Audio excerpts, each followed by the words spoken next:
Hi, this is my first video after I moved to my new offices, and I want to dedicate this video to a concept that's kicking around on the internet, and a lot of others talk about it, and it's the concept of technological singularity, and also the fact that the society is kind of unconscious or not very conscious of the deep impact that the technology and the technological singularity has had or will have in the future, and how it radically changes everything. And we as humans are very maladaptive, and we are not really tuned into all these changes happening. Um, what we are most comfortable with the old jobs and the old ways of doing things, and comfortable routines, but that's not going to be the case, and it has not been the case for a few years now. I would like to point out that a lot of jobs are disappearing because the computer software and automated systems replace humans and manufacture everything. Even white collar jobs are disappearing. In the financial sector, there is bots that do all the buying and selling and trading, and the banks are going into what they call blockchain, which is a toned down version of Bitcoin blockchain, and they're getting rid of employees. Basically, human beings are being replaced by machines, and many people are deeply unhappy because the wages that come from work were very important to many families, and they were basically the only income that they had complete control over, and they could work more or less and get to spend it any way they wanted. It wasn't regulated. It's not like disability or basic income or money from charity. It's basically it's left up to your own wits how much money you make and how you spend it. And this is a tremendous loss of economic sovereignty for many people, and this is only going to get worse. And it's time that the society became conscious of this problem and try to address it in many ways, and it will not be simple. I see that certain candidates are coming around and winning elections, and they all promise the old good days, but there are many good days ahead for us, but the model of society and living that we have in our heads that we carry around is very outdated, and we humans are very reluctant to change or give up old habits and ways. I see the technological singularity having a deep impact on prices of goods. Basically, all the deflation that we see around are induced right now by two camps. One is the cheap labor that's coming out of Vietnam or Asia, or other parts of Asia like China or Singapore, all those countries. That's that almost every product is made there, and it's made very cheaply. But even that kind of cheap labor is not going to be able to compete with automated systems or artificial intelligence systems or software that can do that same things. I mean, would you go out of your way and hire Chinese workers?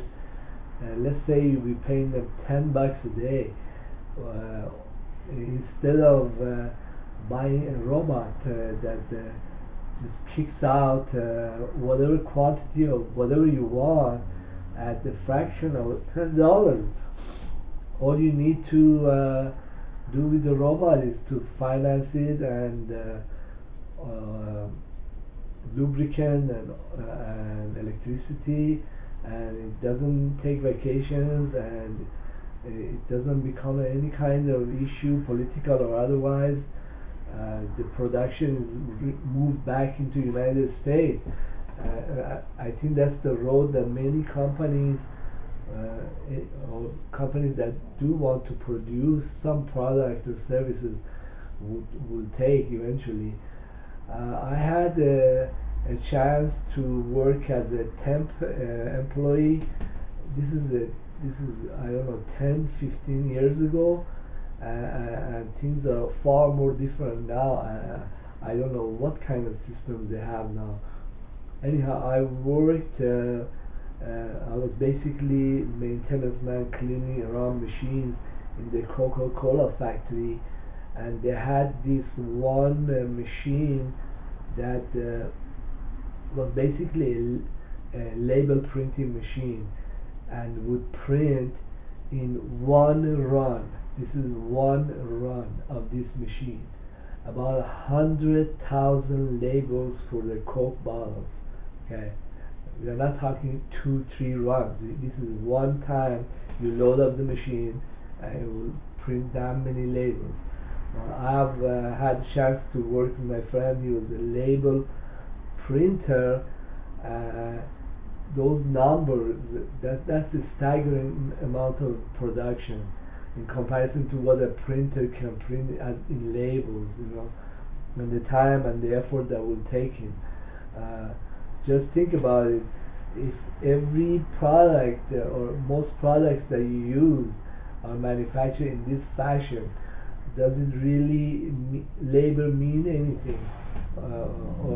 Or the jobs that we know right now, will they even exist like a year down the road? I think this trend has been accelerating, but nothing has been lost. The United States producing more and more products and more services that are done through software, and the whole country is becoming wealthier in aggregate terms, in totality. But that doesn't mean that that money is filtering down to the working person, because our economic system is a capitalist system. So also it's not really even capitalism; it's zombie capitalism, and the many industry leaders, they have connections to politicians, and they get to waive many of the taxes and do things the old-fashioned way. And every time you talk about them about distributing this extensive wealth, it will say, oh, there is that label maker that makes 10,000 labels and he's a printer. Do you really want to increase the taxes on him, and you'll destroy many small businesses? Whereas those guys, they're not making the big money. You are, but I think you get my point. So even though there is a tremendous amount of wealth that's generated, and this trend will continue as new technologies kick in, that we need to change things around in a different way, where the wealth is also distributed fairly. That could be very messy. And the other problem is that human beings, they become accustomed, a culture to their jobs or their environment, and when those things fall apart, many people also fall apart. It means that the income was a status symbol or a source of comfort, and they had faith in it, and the jobs and the institutions. And when these fall apart, this could be the beginning of a social discontent, a lot of other problems. Uh, I don't know how violent our future is going to be, and how drastic these currents will be. But I don't think that it's the fault of the machinery or the technology. In fact, the technology has been giving us its fruits and its blessings. It's just that it's us that we are not using it. But the other thing that will happen with technological singularity is that even though some industries is necessary to have a lot of capital to buy these machines or do these things, as everything electronic or any production becomes cheaper, the machinery is also become cheaper, and you don't know if somebody comes out with a 3D machine that any jack down the road with the PC can print the most complex devices and things. This is a form of democratization of production. Uh, this is also a very unknown trend that many people just overlook it and think that, oh, these big companies, they're just gonna grow bigger and bigger, and the wealth disparity is gonna get worse and worse. But the big companies and successful companies, they can also get shafted because the technological advancement allows people who are nobodies to make productions. Just one of what's happening right now, I am providing you a content from a scholar that you probably would never hear this. You probably would have to go sit in MIT, or if it wasn't for Google or YouTube, you would never hear such talk, or you would really have to research it out or read the best authors. So this this is also a trend that's very threatening to bigger companies. In fact, is disruptive, and this kind of production doesn't have to be just a video or some kind of scholarly discourse. It could be very exotic machines. It could be movies. It could be you know I don't know, anything that you can think of.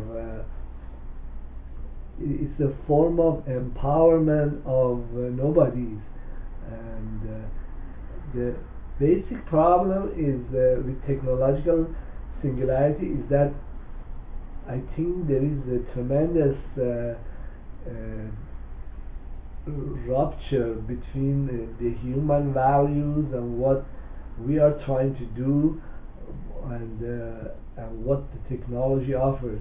I mean, the best way that the very exotic technologies could be used and would benefit society on a massive scale would be like if our society became like a society of artisans. Each person like has a little shop or a little business, and they took this machinery or software or whatever, and they made their own private production that's artistic or special for a special need, and they sold that. Uh, that would bring out most of the profit to private party. This way, the fruits of technological singularity and advancement will pass on to the average Joe without big companies getting all the profits or most of the profits.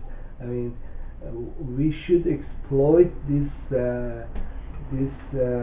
feature of technological singularity, that even though we are behind the big companies, in producing things, we are able as individuals to produce things in a smaller scale but more specialized and more artistic for a given need, and then sell it independently, keep all the most of the profits, and leave the task of making these machineries and whatever to the big companies. Let them, fight over the pennies.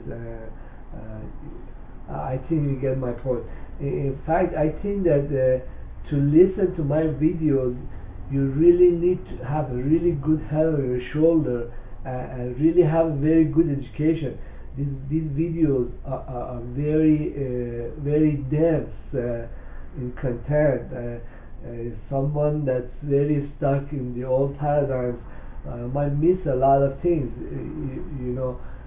but somebody that has been in the industry and is not too accustomed to the past would be able to adapt to these ideas more easily. I think that the deflation that's induced by technological singularity will make products and services that we all use, even food and fuel, extremely cheap, and the things that or products or services that are valuable would be things that only a human being can provide those things. For example, let's see, prostitution will prosper because most people, they don't want to make love to a machine. Exotic drugs, designer drugs, wine, liquors of different kind, entertainment, porn, what else? Extreme forms of democracy, radical democracy, extreme forms of cryptocurrency. Basically, you only have access to extreme forms of encryption of all data that only a given person, like I would only have access to my own data, because the machines would be able to, scan me in hands or eyes, whatever. There is no way for anybody else to replicate that. It's something that comes from me. You follow what I'm saying? Or let's say things like cloning or replication of human hormones. There could be millions of machines, but there's only certain kind of hormones, or certain kinds of blood. For example, my blood type is very rare, so hey, if you want to replicate it, you have to come to me.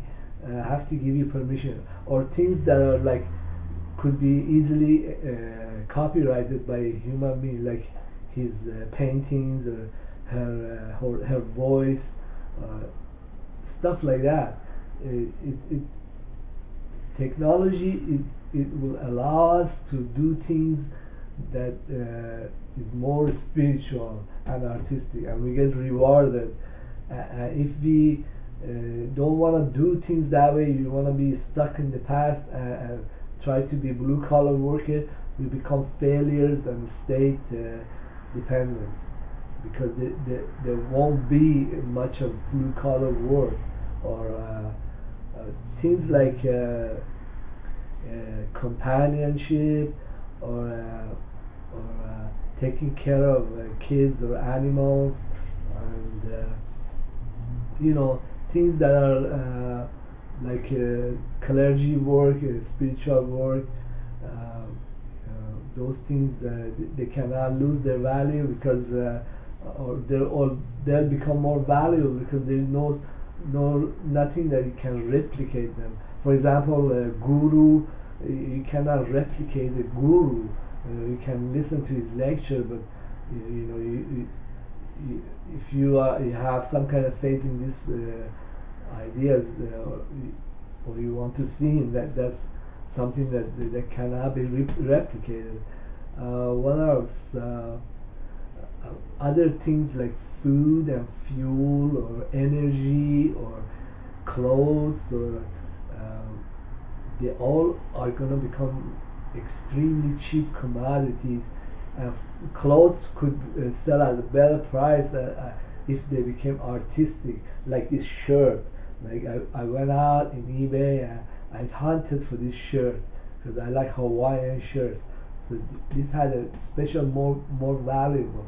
But even for example, when I buy it off of eBay, it was a third of the price I would pay in Walmart. Right? There is a technologically induced deflation and distribution, but it hasn't caught up in society. Eventually, the society is going to catch up with it.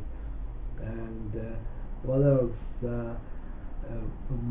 Money can become personalized because the government they're going to switch to different forms of money, and basically there is a lot of changes that are taking place right now, but we are not noticing or we choose not to notice it.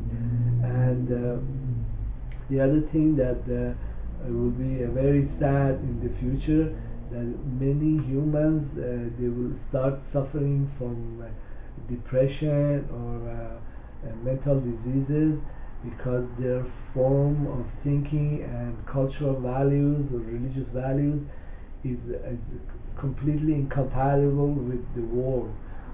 And I saw this with a friend of mine, and he was an artist, and he died, and he had deep depression.